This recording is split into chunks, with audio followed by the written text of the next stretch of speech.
Hello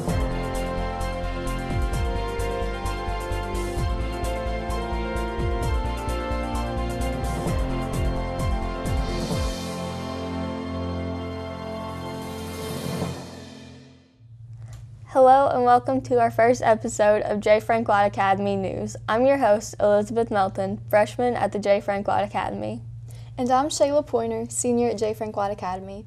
The JFWA Academy News highlights student, faculty, and alumni activities, athletics, events, and more. First up on the JFWA Academy News is our Shining Knots segment.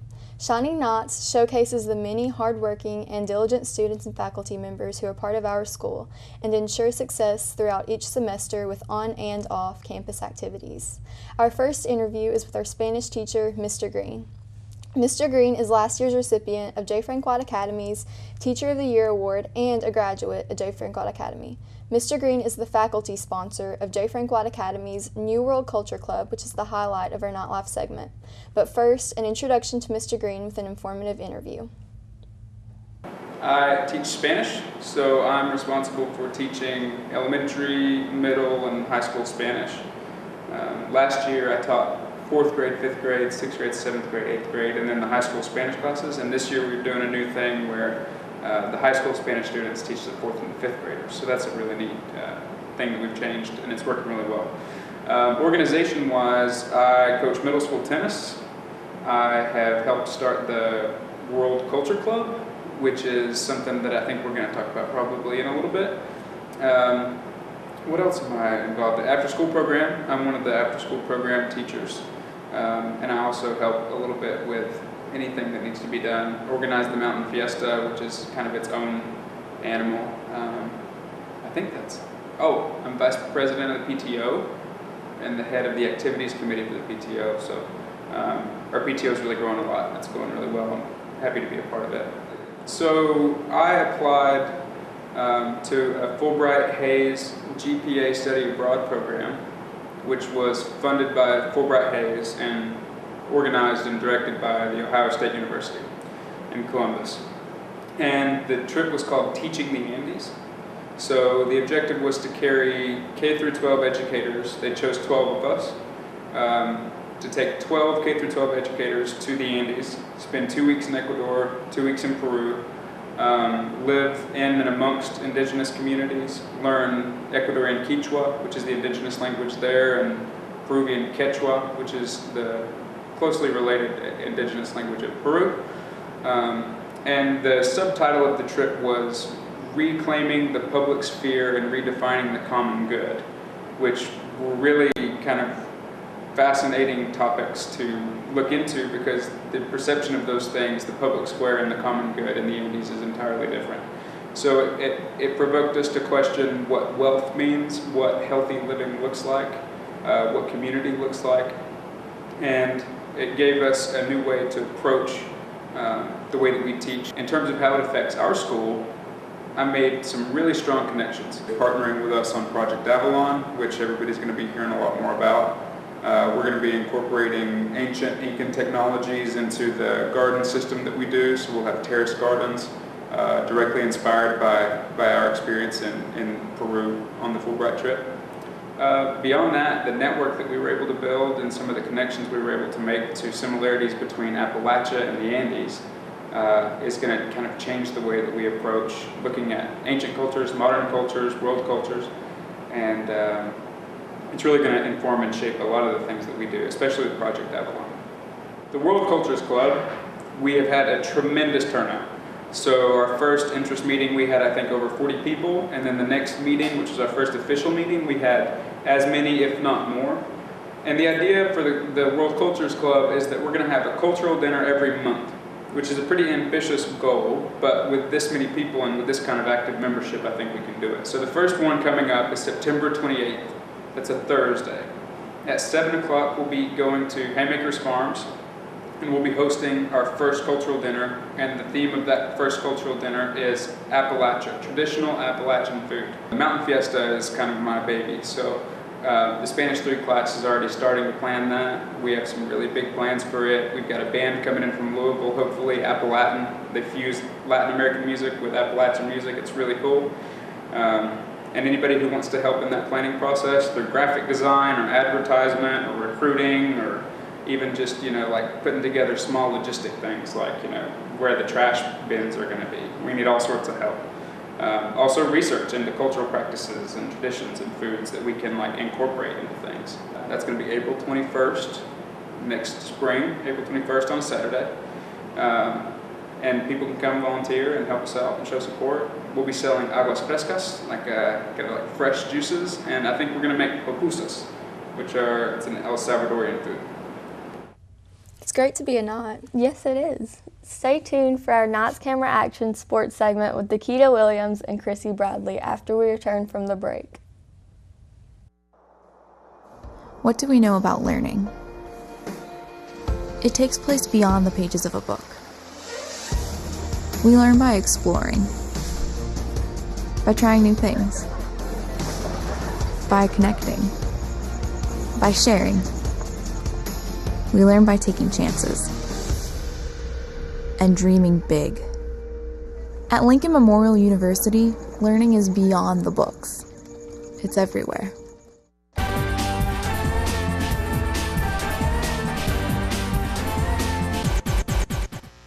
Welcome to Knots Camera Action, our sports segment for JFWA Academy. I'm Dakita Williams. And I'm Chrissy Bradley. So Chrissy, what can we expect for the sports segment today? Today we have an overview of the men's and women's golf season, but first we're going to take a look at your interview with Coach Mars for a recap of Lady Knights soccer. Can you tell us a little about the interview? Yeah, so I sat down with Coach Mars earlier this week and we discussed this year's season and how she plans to prepare for next season. So Coach Mars, why do you coach? Well, when I was 14, I fell in love with the game of soccer, and I decided that I didn't want to ever have a time in my life when I didn't play soccer. So I figured that probably should go into coaching. And obviously, at the age of 14, you don't take into consideration the fact that when you're a coach, it's not always about teaching skills. So now at my age, it's more about the girls. I now coach for a completely different reason than I did when I was 16, because I started doing this when I was 16.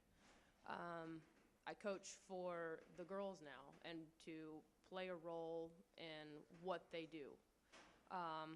Whereas when I was 14, I did it just because I wanted to coach soccer.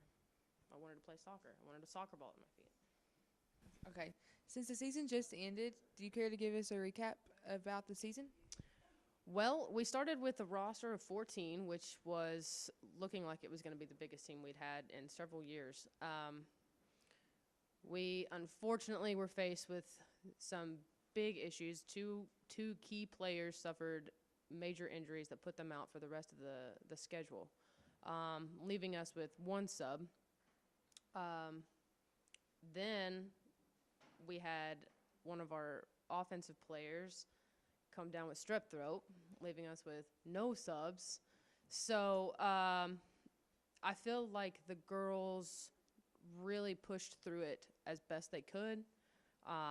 This week alone in 2 games, Jaden Fisher had 34 saves.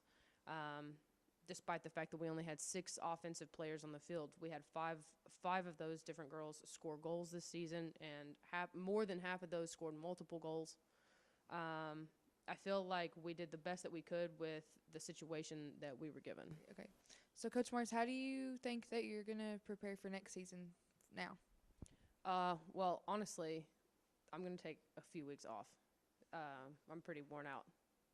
I know that a lot of the girls have other sports that they're about to start up, so I know they'll be in good hands with their other coaches. They'll stay in good shape. We'll start spring workouts when the next semester rolls around. We've got to work on speed. We've got to work on strength, and we need to start recruiting now to go ahead and make that roster a lot bigger than it was this year for sure. The Lady Knights definitely had a lot to overcome this season. Yeah, we definitely had unexpected obstacles, but we made it. So anyway, you interviewed the golf coach this week. Can you tell us a little bit about that? Yes. Coach Carver and I talked about the success of the golf team, and he expressed his excitement for next year's returning golfers. So, Coach Carver, tell us a little about the golf season. both golf teams had a very successful season this year. The girls had a phenomenal season. Their season was highlighted with wins over Cumberland Gap, Middlesboro, Bell County, also wins over the STEM Academy in Knoxville. Only lost 2 matches all season. One of those losses was to Northview Academy, and they are currently, I don't know how the results finished up, but they were going to the state championship this year.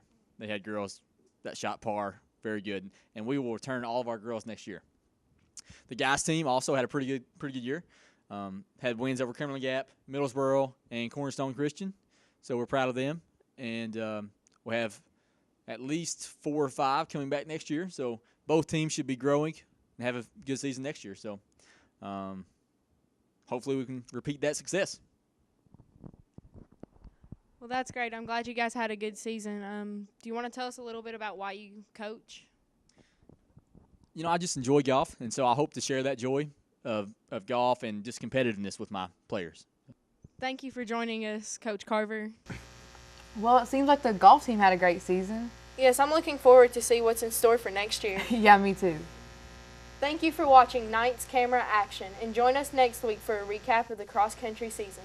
Stay tuned for our Nightlife segment after the break. Guess what? I have some news for you. There's free food right there, junk food. You see that truck? Oh, jeez. It's a 2 Michelin star chef. All for free, ladies and gentlemen. All for free. Here we have a panzanella with summer vegetables and pesto. Enjoy. How we doing? So what do you got going on underneath that plate there? This food is really about to be thrown away. Yeah. Is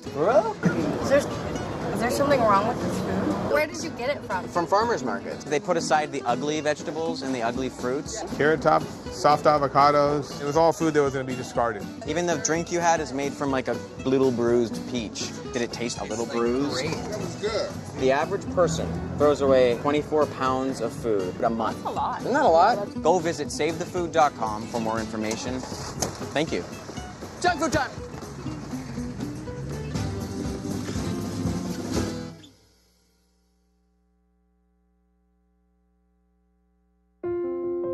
I love taking care of my mom. It wasn't easy at first. She learned how to better communicate her needs. And you learned how to not ignore yours. I discovered how to make healthier meals. And I discovered how much I enjoyed them. Becoming a caregiver is a learning experience for everyone. Find articles, tips, and tools from experts and others who have been in your place. The Caregiving Resource Center at aarp.org/caregiving.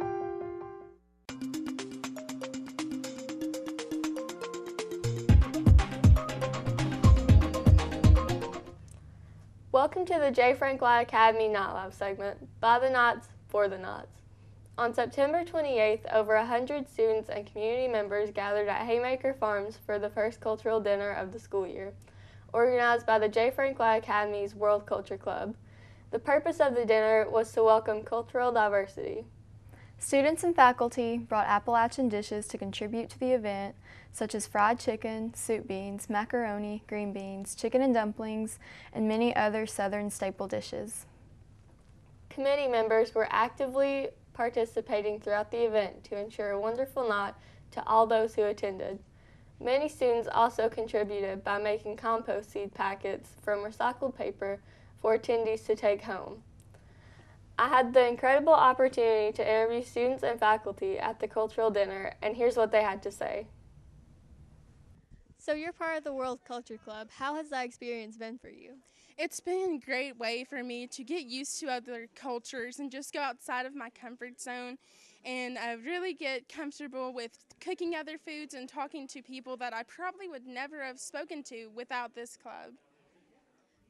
What part have you played in the whole cultural dinners and being in the culture club? I was part of the meal planning for this event. I had to help with my team, just come up with a menu, get the ingredients, and kind of find out what the history is behind each dish, so everyone eating can kind of get a better feel of our culture and who we are. How has this experience bettered you as a person? it's really helped to open my eyes, learn that there's more than just this place that I live. And it's helped me talk to other people from just all over the campus who have come from so many different places. So you're part of World Culture Club? I am. How do you think it's going so far, the club? I think it's going really well, and I think it's a way for people to communicate with people from other cultures that they wouldn't have if they didn't join the club, and it's a really good way to talk to new people, make new friends, and have a lot of fun. What do you think of tonight's dinner? Is it going well? I think it's going really well.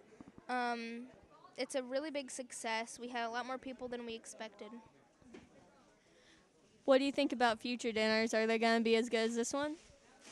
Yes, I hope we have a lot more successful dinners in the future. Maybe different cultures, not just Appalachian culture. So I hope they also go really well. So what has your experience been with Culture Club?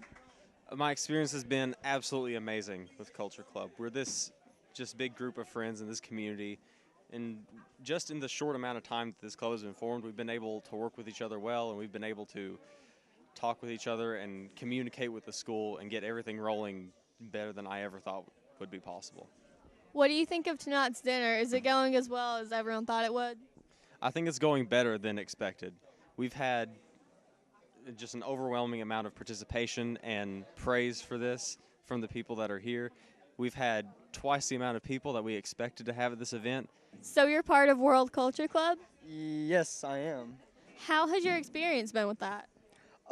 It's an amazing experience. For me, I have a Vietnamese background, so I'm so happy for Mr. Green to be opening up this club for us in J. Frank White Academy and in the Appalachian region.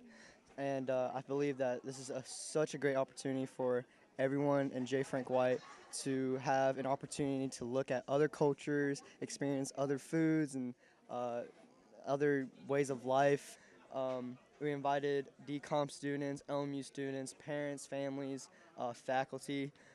They came out here, had fun. We enjoyed every single moment of it. And we are hoping to actually continue this once a month. So really excited for the future of cultural dinners. This has been incredible. It's been welcoming people from all around the world into our culture. I'm really proud because our students at Culture Club have been able to take a call to action that was given at World School, and they've really seized upon it, and they've owned it, and it's blown up into so much more. I mean, it's like they just planted the seed, and you guys have just flourished. You've run with it, and you've made an incredible event, and you've made a lot of people really happy and really welcome here in their new home at LMU. You know, if you think about what communities are people who gather over and over again. And like communities perform themselves into being and around food and music. And it doesn't have to be the same food and music. It's just deciding to come together as a collective. And so our students have that vision, our faculty and administration have that vision. And I think that like right now, I think our community is very open to something like that coming in. And that's what I think we've been achieving here. So I think that it definitely will continue like this. I hope it does. Academy Spanish teacher Mr. Green aims to host dinners every other month, each with a different cultural focus. Mr. Green is currently planning the second annual Mountain Fiesta, an open community event which merges Appalachian culture with Latin culture through food, games, and fun. The Mountain Fiesta will be held on Saturday, April the 21st in Cumberland Gap. We hope you enjoyed our first Nightlife segment and our first episode of J. Frank White Academy News. I'm Elizabeth Melton. And I'm Shayla Pointer. Thank you for joining us.